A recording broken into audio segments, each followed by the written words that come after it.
Welcome to the Vibe Business Podcast, bringing positive business vibes to take you to a new level. My name is Nomi Farouk, and after a decade of working with businesses, it's time to inspire the next generation, chatting to the most influential business people of today.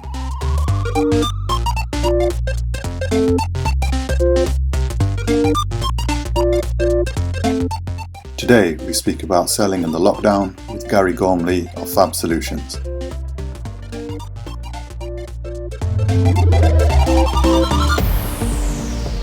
I think for those who didn't watch the previous podcast or don't know anything about you or don't read much in the description that I will put up in the LinkedIn and social media channels, I just want to give people a quick introduction to who you are. Brilliant. I can do that. So thanks very much for inviting me along again. It's been a few months since the last one, and I'm now 15 months into my own business. So I set up a company called Forensic About Business Solutions near enough 15 months ago, and that's Fab Solutions. So what do? I bring customers in the contact center space, really, a better customer experience by focusing on three things that I think are critical in delivering a great customer experience. And that's process improvement. So how you listen to your customers, the feedback you get from customers around complaints, around net promoter scores, customer satisfaction, and how you build actionable change off the back of those to get a great customer experience. But I also look at that in terms of people capability. So how are you equipping your people to have great sales conversations, retain customers in the best possible way, and to service them in a way that delivers a really positive outcome for your customers. And with that comes some responsibility around leaders and managers to motivate, train, and keep people in those roles really highly skilled and really focused to want to deliver a great customer experience. So look at it from three lenses: process improvement, people capability, and leadership development to deliver an overall great customer experience in the contact center field. Excellent. All sounds really good and exciting. So yeah, I mean, just to kick it straight off, I mean, by the time people are still watching this, we should still be in lockdown, but we've now been in lockdown for a couple of months now. I think it's 23rd of March that we officially went into lockdown. I've been working from home. You've been working from home like much of the people around. Stir crazy working from home. Absolutely. I mean, I've been, believe it or not, I've not left the house at all since lockdown. So I hope you've been out to the shops at least to buy yourself some food and stock up the fridge. No, not even been to the shops. I'm living with. Oh my word! I'm living with elderly parents, so I've not risked it at all. You're totally in isolation. Well, absolutely hats off to you. That's really that's incredible going. I'm a complete hermit right now, so it's been an interesting time. But I think it's been good. It's been interesting. The move to virtual has been interesting. I think it's opened up a lot of opportunities. I think it's kind of opens up the world of flexible working and remote working, which has always been a way forward, in my opinion. Moving forward, I think we were already moving towards that, but this has been a real kick for us to kind of, embrace technology, embrace stuff like we're doing now in terms of Zoom meetings. Absolutely, 100%. Forward, but today, obviously, I wanted to talk about sales in lockdown. Sales is already a dirty word. Sales in lockdown must be a really dirty word. A couple of words, so it just must be totally. Let's get that scrub and brush out and let's start cleansing it. It's not a dirty word anymore. Exactly. So it's like, and I'm hearing varying things online. Like, people have got different approaches to this. People have said, don't stop selling, don't stop calling. Some people have pivoted a little bit and said, look, change your approach and start building on other things, because sales is a process. It's not one activity, right? It's, sales isn't just picking up the phone and doing cold calls. That's not what sales is. That's a process within sales, probably. So it'd be good to explore, like, what are your initial thoughts on maybe how you're approaching selling and what you're advising people to how to approach sales in, say, this lockdown period moving forward. Yeah.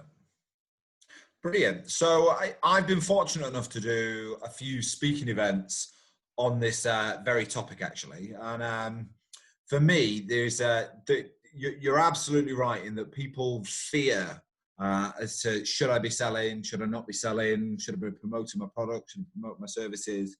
And the way that I've been personally approaching sales and how I've been promoting and marketing my services, I know that I can add value to businesses, and I know that there is a market for the services that I offer as a contact center consultant.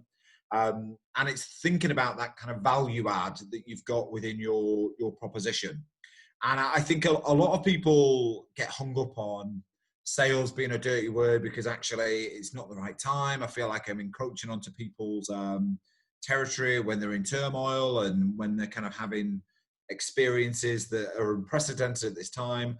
And I think the key point to reflect on with whether it's a product-based proposition or a service-based proposition like mine is what's the value add that you bring to businesses, and what's the value add that you can bring to businesses right now. And if there is a market for it, a need for it, and you can do it in an ethical and honest way, then absolutely continue to promote, continue to sell, and continue to push your services. Be respectful and mindful of the fact that not everybody is going to be open to buy right now, but stay in people's consciousness and stay relevant by adding value and bringing your proposition and your uniqueness to the market so that you don't disappear.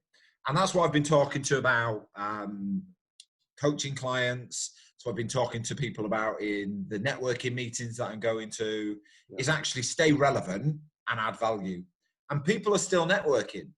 There's online networking sessions popping up all over the show. So people still want to do business. People still want to trade.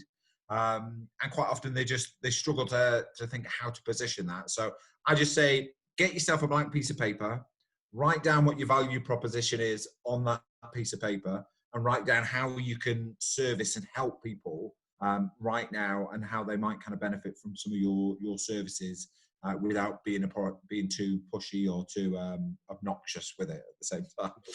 Yeah, that sounds really good. I mean, I like the idea of the value add because it is about value.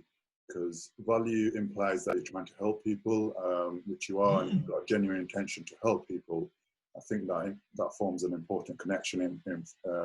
It creates an important bond for sort of future things. And I think it is important. I mean, there's a great Zig Ziglar quote. It's stop selling, start helping. And that's particularly relevant and particularly true now because you need to help people through this journey in one way or another. Yeah, I mean, it's the same for us as well. Like, obviously, I run the media agency Undershoot Business, and you know, in terms of our sales approach, and I do some of the selling, and we have people who do, who were doing sales pre-lockdown, and I said to them, look, don't worry about the sales, just worry about how we can help people communicate via video, and that'll be advice, it'll be information, it'll be Zoom meetings, webinars. I'm on Zoom meetings where I'm teaching people how to kind of vlog and film themselves and edit and stuff like that, and just to get them into something. And it's kind of there's a certain I know money is important, but there's a certain satisfaction to that as well, where you can see results of helping people and adding value. And definitely, the respect you get for it is you can't replace it. So I've been enjoying that, and I'm hoping to do more webinars around video marketing and how to get people into it. And like for us, obviously, like you mentioned before, it does depend on the business. There's certain things that may not add value on stuff, but like you may be product focused, and it's like the restaurants and coffee shops are closed right now. However, that doesn't mean you can't add value to people's lives. Can you teach people to cook? Can you create recipes for people? Can you teach people to make a good coffee? It's still adding a lot of value to people's lives. So, it's a change. And I talk about what's the call to action that you want people to do with your business right now? How has that changed? And it's Is it you want them to register to a webinar? You Yeah. want them to subscribe to a newsletter? You want them to like and share your post. It might not be that the call to action at the moment is buy my stuff, click here to register, or click here to purchase. Yeah. It's about kind of how you can add value in a slightly different way. And ultimately, people will still buy. People are still making purchases. Yeah. They're just making purchases on their own terms. You've got to help them see that additional value and see what the value is right now versus what it might be in a few months' time if it's a future purchase. Absolutely. And I'm seeing like a huge shift of, there's a huge focus on IP right now, right? And you can, there's free value you could add, but people are completely happy to pay for a valuable webinar or a valuable, one-to-one consultation over Zoom. And if you really do have value, like there's people who won't hesitate to pay you, and whatever the price is, it's like people pay. And what, I've seen people adapt to that, and you're absolutely right. If people see the value in the service that you're delivering, they're happy to pay for it. And I think some people have approached a model, and I've seen this work in a couple of scenarios relatively successfully, is where they've said, pay what you can afford. Or pay what you think it's worth. That's good. So I think that as an approach is another one. Just kind of see, test it out. It's like actually, if it's a service-driven product, what would you pay for an hour with me? What value are you gonna get out of it? So having to think about that model could work as well. Yeah, absolutely. Sounds good. I like that actually. Pay what you can afford. That sounds really interesting. That's great. So in terms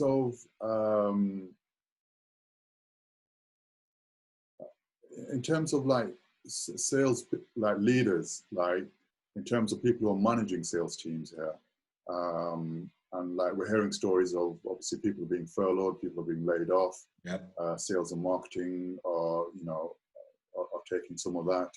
A lot of sales revolve around commissions, and the sales aren't coming in, so people are getting punished either way.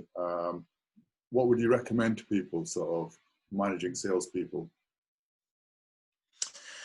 You know what? We're in a very unique situation, one that I've never seen in my lifetime, and hopefully will never see it again in my lifetime. So I think people who are managing people are not just salespeople managing salespeople. I'd say anybody in a leadership capacity at the moment just probably has to think a little bit more creatively and think a little bit more outside of the box of how they are dialing up communication with their people.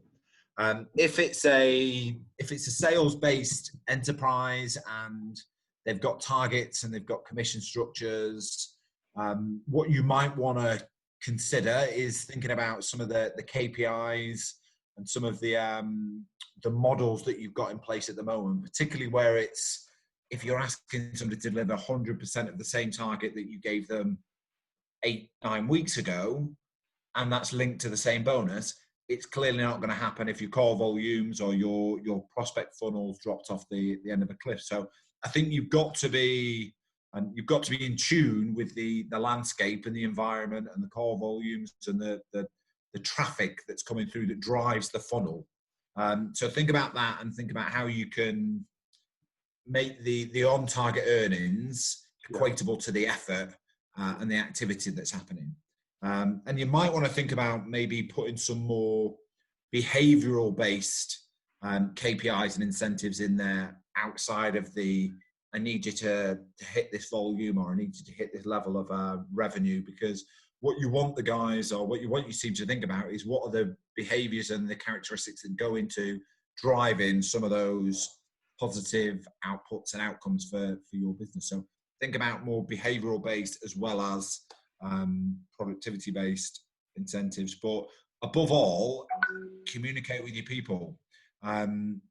It might be now that you're having monthly one-to-ones, dial that up, dial that communication up. And if you're doing that remotely, make sure you've got all the different levels of technology that you've got to increase that communication. So a lot of people are moving to WhatsApp. A lot of people are moving to things like Trello or Slack for other communication. So think outside of the box, and it doesn't all have to be about business.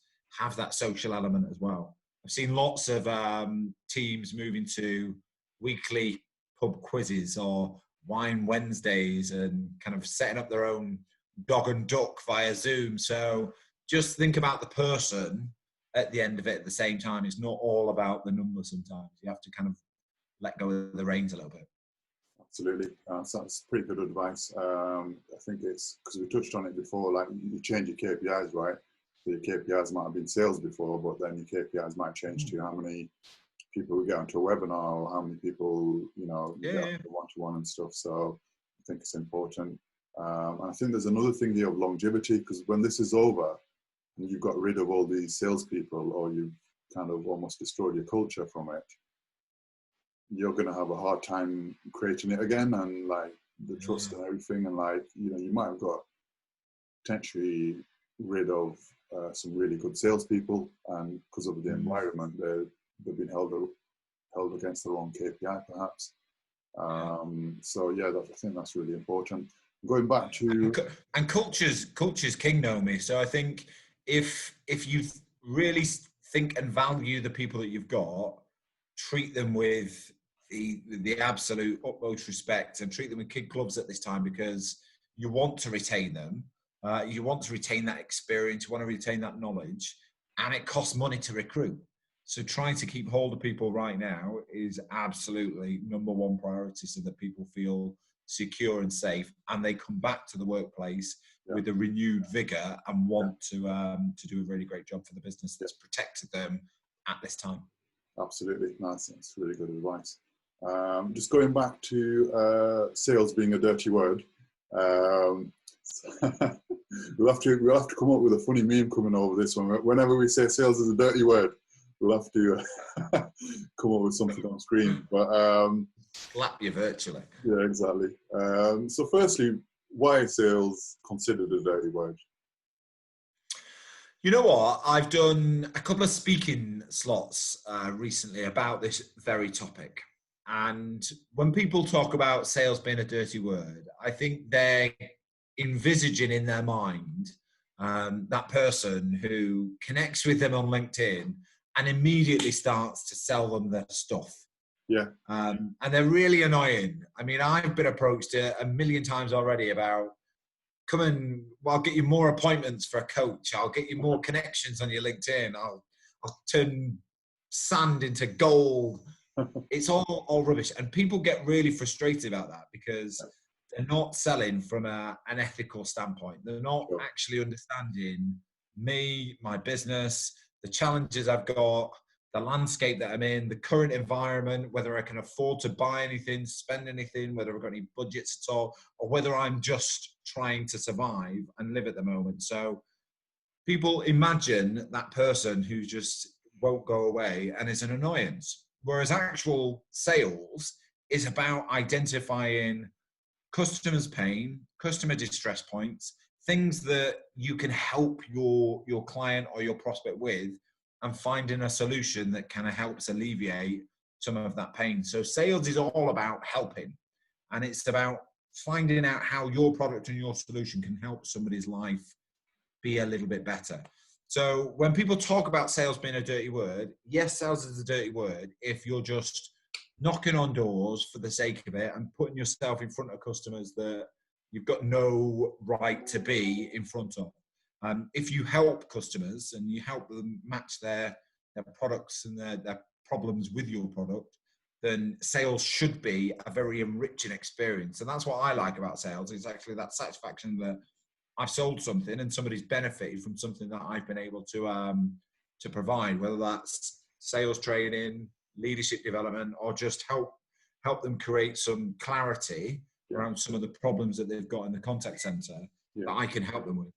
Yeah. So for me, it's very enriching. And for the customer, it should be a rewarding experience because you've got the answer to something that was causing you maybe a bit of a pain, a bit of a headache or something like that. So yeah, sales is not a dirty word. Yeah, absolutely. Done right, done in the right way. Yeah, absolutely. I agree. I mean, I think it's people that you talked about knocking on doors and the hard sell straight away and stuff like that kind of ruin it for the rest of the people kind of thing who are in a sales capacity and have this view that we have, which is not good.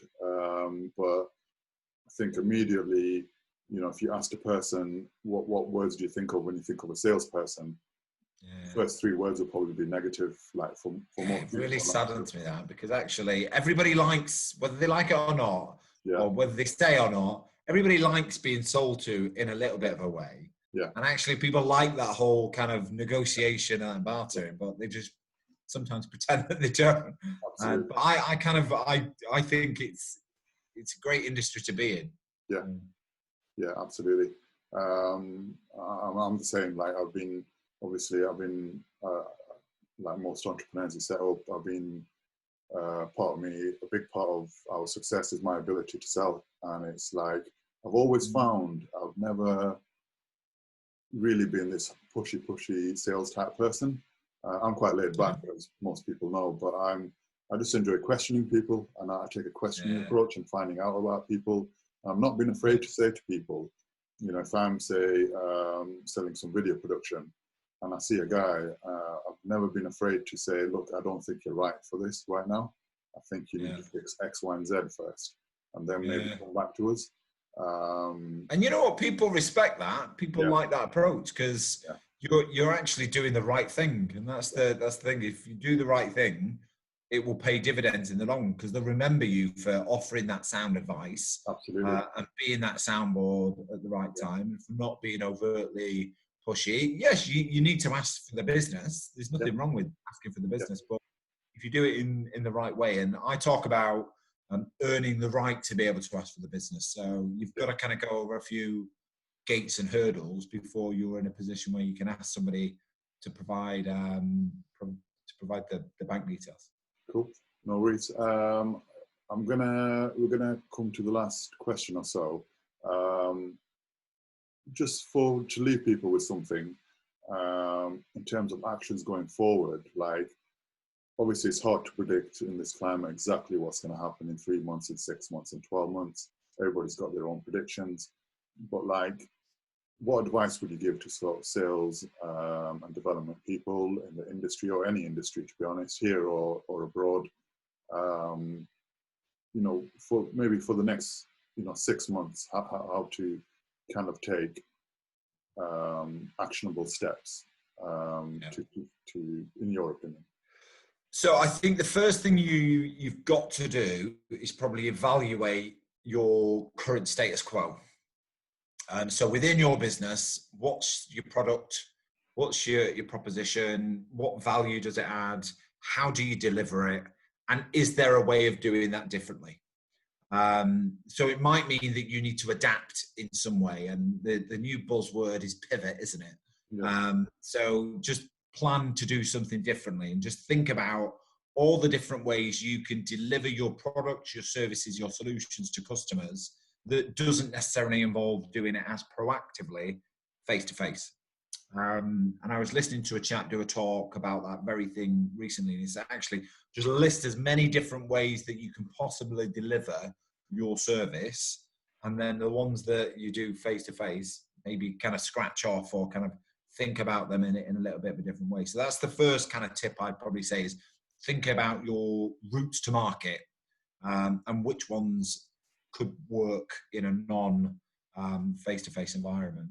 And then it's probably thinking about your own revenue streams, and then thinking about where you can monetize some of those things, or where you can create lead generation from some of those things that then become something that you can monetize. For example, building up your pipeline for future prospects. And then how you continue to communicate with some of those prospects in this time to kind of build up that value add and stay relevant and stay front of mind with the people that you've got. And then I think probably the last tip that I'd probably give is it's probably more about yourself and your mindset.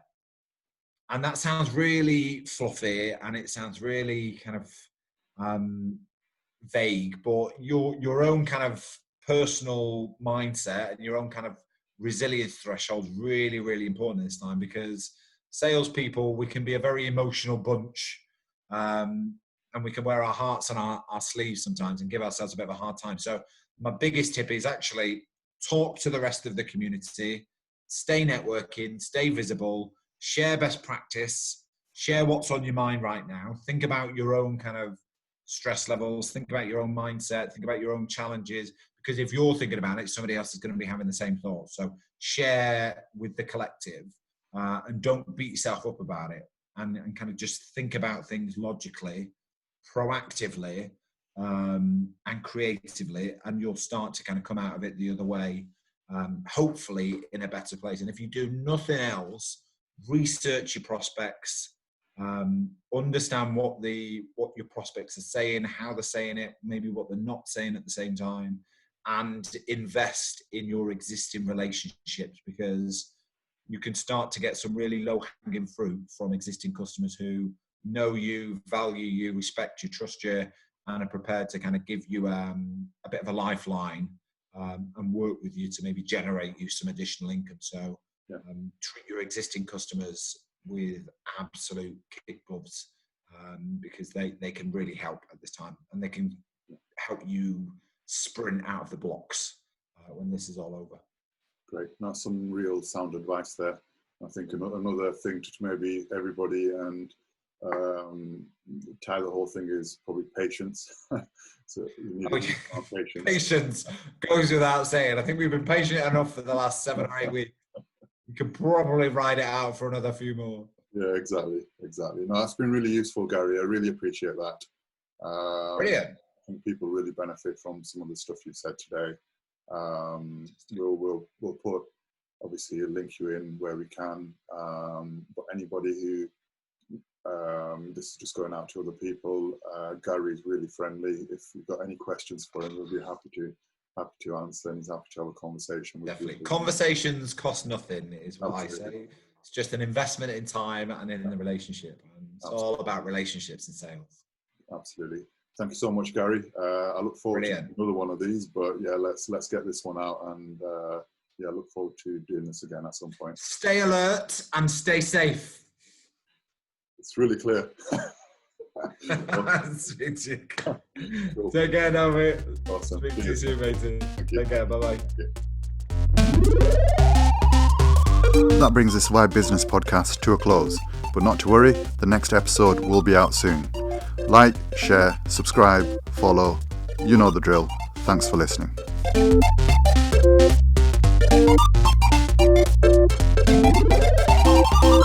Game over.